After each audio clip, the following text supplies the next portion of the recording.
Welcome back.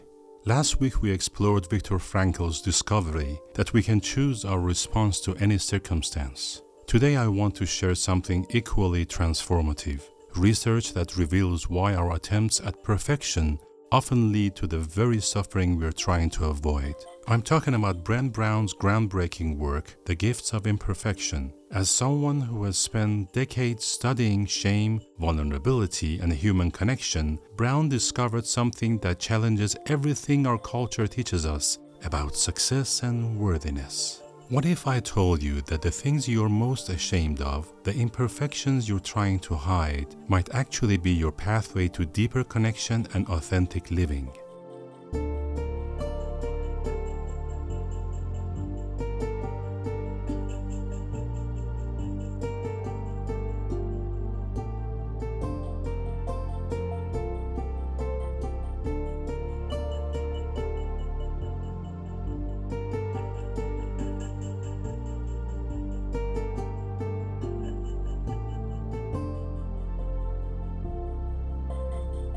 Brené Brown is a research professor at the University of Houston who has spent over 2 decades studying courage, vulnerability, shame, and empathy. What makes her work unique is that it's not just philosophy. It's backed by extensive research involving thousands of interviews and data points. The Gifts of Imperfection was born from what Brown calls her breakdown spiritual awakening. Despite being a successful researcher, she realized she was living in contradiction to everything her research revealed about authentic living. The book presents 10 guideposts for what Brown calls wholehearted living, a way of engaging with the world from a place of worthiness, regardless of our imperfections. In our age of social media perfection, where everyone's life looks curated and flawless, Brown's research offers something revolutionary: permission to be human.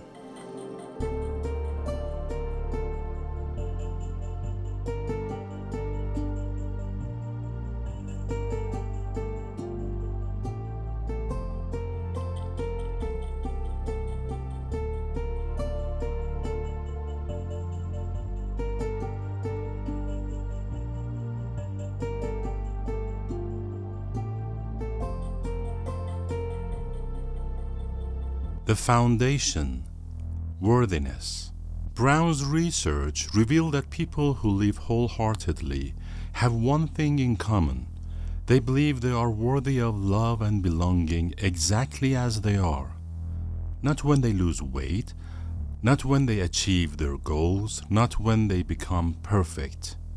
Right now, with all their imperfections. This isn't positive thinking or self-help platitudes.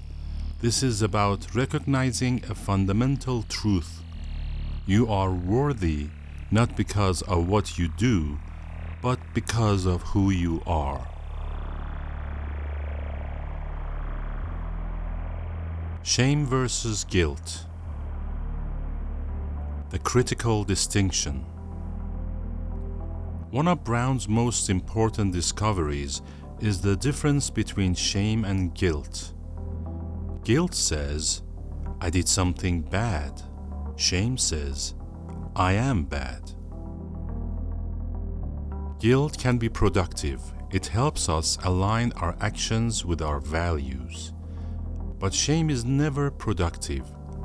It's the voice that tells us we are not good enough, not worthy enough, not whatever enough.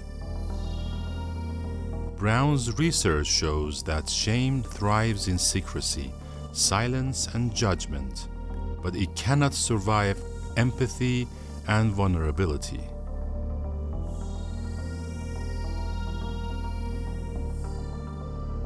The vulnerability paradox. Here's what our culture gets wrong. We admire vulnerability in others but fear it in ourselves. We want others to share their struggle because it makes them relatable and human, but we are terrified to show our own imperfections. Brown discovered that vulnerability isn't weakness. It's the birthplace of innovation, creativity, and authentic connection. Every act of courage requires vulnerability. Every meaningful relationship depends on it. Think about this. When you share your music, your art, your ideas with the world, you're being vulnerable. You're saying, "This matters to me, and I hope it matters to you too, even though you might not like it." The perfectionism trap. Perfectionism isn't about striving for excellence. It's about trying to earn approval and avoid criticism. Brown's research reveals that perfectionism is correlated with depression, anxiety, addiction, and life paralysis. Here's the paradox. Perfectionism actually decreases our chances of success because it prevents us from taking risks, learning from mistakes, and growing from failure.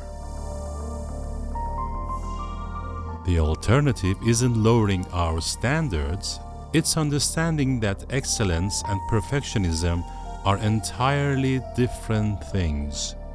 Excellence is about growth, learning, and contribution. Perfectionism is about fear.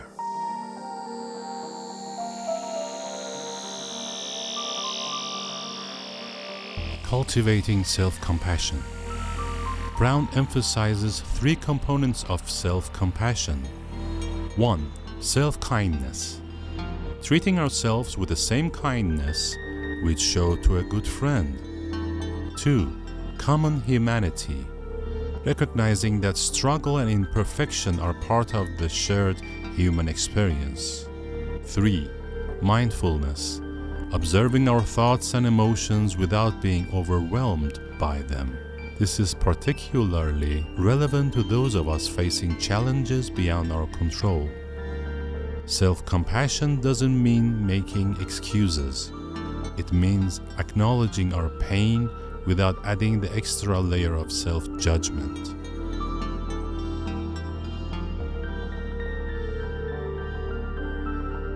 The power of enough.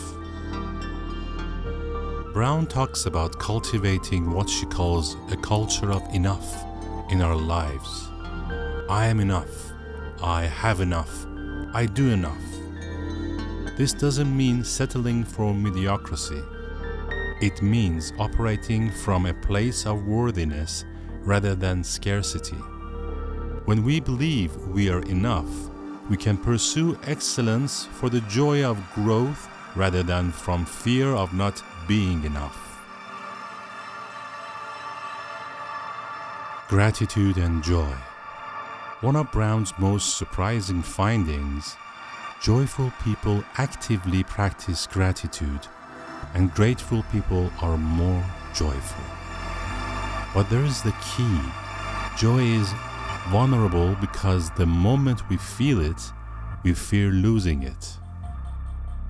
Brown discovered that people who fully embrace joy practice gratitude even in ordinary moments. They don't wait for the big achievement or perfect circumstances to appreciate their lives.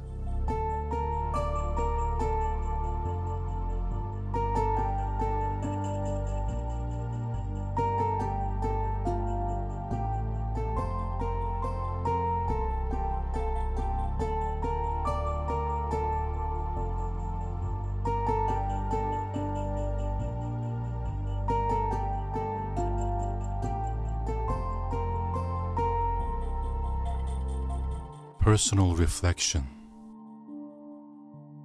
As someone who has reinvented himself at 60, who shares his music and thoughts with the world despite uncertain responses, who continues to hope and create despite challenging circumstances, these ideas resonate deeply.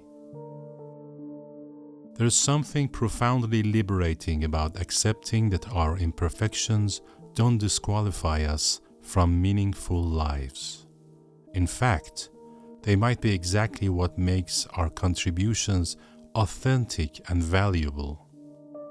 When I create music, when I share these thoughts with you, there's always the voice that says, "Who are you to do this? You're not perfect. You haven't figured it all out." Brown's research reminds me that this voice, the voice of shame, loses its power when we name it and share our imperfection openly. Our struggles with displacement, with economic uncertainty, with aging in a youth-obsessed culture, with maintaining hope in difficult times, these aren't disqualifications from meaningful living.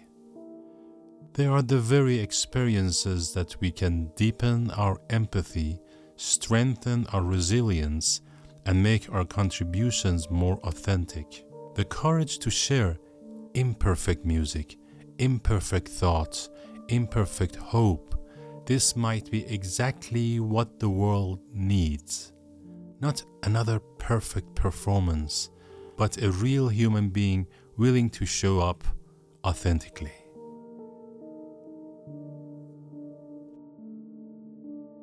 Brené Brown's The Gifts of Imperfection isn't just about self-acceptance. It's about the courage to show up as ourselves in a world that constantly tells us we're not enough. If you're creating something, sharing something, or simply trying to live authentically in challenging times, remember, your imperfections aren't bugs in the system. They are features. They're what make you human, relatable and real. Next week, we'll explore how to maintain creativity and hope when external circumstances seem designed to crush both. A book that speaks directly to anyone who has ever felt like they're swimming against the current of history. Until then, practice this. Treat yourself with the same kindness you'd show someone you love. You are worthy of that kindness, not when you become perfect, but right now, exactly as you are. Thank you for listening, and I'll see you next week.